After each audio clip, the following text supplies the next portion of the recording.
This is the Good Neighbor Podcast, the place where local businesses and neighbors come together. Here's your host, Regina Lee. Well, hello, everybody, and welcome to today's Good Neighbor Podcast. I would love to introduce you to Jennifer Mosblech. She is the owner of Moth and Black Salon in Waxhaw, North Carolina. Hello, how are you, Jennifer? Good. Hi, how are you? Good. I'm so excited to talk to you. I actually walked into your salon about a week ago and my jaw dropped. It is stunning inside. Thank you so much. It is beautiful. So tell us a little bit about your background and your journey to where you are today, owning and operating such a beautiful salon. Okay, well, I started pretty much right out of high school. I went to beauty school. My mom was a hairdresser, so I grew up watching her do hair. So I was always interested in it. So by the time I was 16, 17, I was already naturally talented and doing prom hair for friends. And I started at beauty school, and then I started working in high-end salons in Long Island. And then I trained in New York City. So I was training all the time because my boss would pay 50% of all of our education. So I took advantage of that, and I hopped on trains, and I was in Manhattan all the time for classes. I very quickly got a chair at the salon that I was working at. And then I was quickly accelerated to a very, full book. I had a full clientele. Then after a few years, I got married and we decided to move to Charlotte. And so moving to Charlotte, I had to give up my career basically because all my clients were there. And I wasn't sure if I was ready to start back up. So I got my license either way because I could do hair anywhere. And I started just doing hair literally in my kitchen. I was a kitchen beautician and I was just doing my neighbors. And, it was more fun having glasses of wine and chatting. And I was doing blondes. Everybody's blonde down here in the South. It's different than the internet up there. But so I break out the bleach and I was doing everybody's hair. And it grew quickly. And soon enough, my neighbors were asking if they could ask their coworkers wanted to come to me. So I was like, man, I need to this. I can't be doing this in my kitchen. So I wound up buying. No, I needed something. So I got some used furniture on Craigslist and I had an extra study room in our house and I made a small little salon suite and my career grew like crazy there. Over the years, I had to get an assistant. I had to get a receptionist, all to manage just my book. So by the time 2018 started to roll around, I was ready for a salon. I had, at that point, 3 assistants and a receptionist helping me run my book. My receptionist was virtual, but this was all done out of my house. It was kind of crazy. And sure enough, I found a space and we were able to open up Moss and Black. And my team, those 4 girls that I started with, are still with me. That is amazing. So your building, your spa salon is very unique in its look, and it's a house, right? An old house.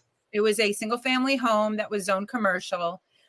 Looking for a space, I was not drawn to just a commercial space, the traditional vanilla box. I wanted a home, I think that vibe it's a different feeling when you walk in there. We have a big, beautiful fireplace there. We have coffees, cappuccinos, things like that. So the welcoming that you feel is just so different. And you can't buy a vibe. You can't buy that at the store. It's not like art. It's not like furnishings. So the vibe comes from the atmosphere and what you feel in there. So a house was something I was really looking for. It was kind of hard to find, but I found it. Well, and your color scheme. So what was your vision when you started this business? Obviously, you had built up the clientele, but to create the space that you have and the services you have. So I wanted it to feel very feminine and girly. I wanted it to feel like we all want a room like this in our house where we could just have our friends over, have a glass of wine. I wanted it to feel special.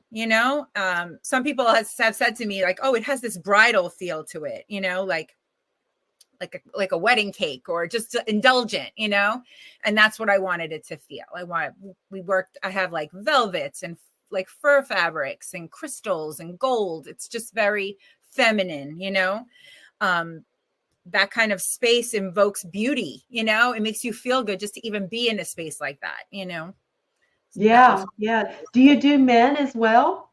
We actually do men, and it's pretty funny. We have a pretty decent sized male clientele, and some of the boys that come in, they're like, "Mom, are you kidding? You brought me here?" They end up getting the best haircut they ever had, and now they're like, "I'm never going anywhere else except Moss and Black. Like, forget it." Oh They have my no, God. It's Well, pretty. let's talk about your services because it is kind of unique that you are a hair salon, but also a spa. So in New York, a lot of the salons are that. They have the hair, the nails, or at least the ones I worked in were like that. They were big, gorgeous, beautiful salons, but everything was done in one place.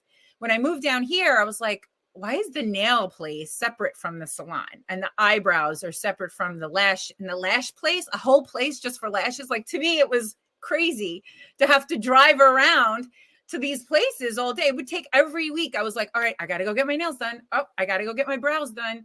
And it was like nothing ever looked right. My lashes looked good, but my eyebrows needed a wax. Like, it was just, I couldn't understand why it wasn't done together, So when I decided to open up Moss and Black, I'm like, I want this one-stop shop. Like, this is how it is in New York. Everybody loves it. Sometimes you have clients coming in 3 or 4 times a week because they have to get separate services, but they're there in one place, So I was looking for that, and nothing exists really down here. It's just hair. You're and then right. you got these other places for everything. It's just, you can sit with your color processing and get your nails done. Like, I don't have a lot of time. Time for me is precious, and if I could do both things at the same time, that's for me, that's perfect, Oh, that's amazing. I've always thought, I wish I could do 2 things at once. Okay. Because you have to sit there for 45 minutes with your color processing anyway. What are we doing? Scrolling on our phone and just wasting time. Yeah. Really, it's like, wow, I could get something else done. That is amazing. So talk about your team. I can tell, I wish this was a visual podcast because I can see how passionate and excited and happy. And I assume you were super proud. Talk to us about your team. Our team is just amazing. They are amazing. And the girls I started with, we started with 4. It was just the 4 of us. And now we have a team of 17. So it's grown pretty quickly. But everybody is just we're very similar in the sense our personalities are similar. We, try to stay away from the toxic, so we keep our little unit is very respectful and sweet and kind to each other, but these are all parameters of my culture, so we have a handbook that people have to get. It's like, this is how you speak to each other. This is how you act. This is how you, Wow. So I want to make sure everybody's on the same page when it comes to respecting people. And if you're disappointed with something, that you just communicate that properly. And there's no anger, there's no shouting in the salon. Like, I worked in salons with that, it was a little, I can't believe you're shouting right now, kind of thing. Right. I would never wanted that. But the bigger you get, there's a lot of personalities and things like that. So trying to keep that under control has been probably the hardest thing, but I've been able to do it successfully. Well, 17, that is a lot of people. What are some of the misconceptions with your industry or your salon itself? So being a luxury salon, I feel like some people feel like they can't afford us, Being a luxury doesn't necessarily mean it's not obtainable, I feel that we have a variety of stylists from, newer kind of on the floor. Then we have senior stylists, but the investment parameters of that are pretty broad. So when you are investing in a stylist that has maybe less experience, they've all trained and they've all gone through my training program. They've all trained under me and every other stylist in there. So they're vetted. Let's say that they're vetted. Yeah. I know they can do the work, They also do my hair. A lot of the times I'll be the one to sit in their stylist chair. That's a newer girl because I want them to, and they're freaking out when they're doing my hair, but I bet.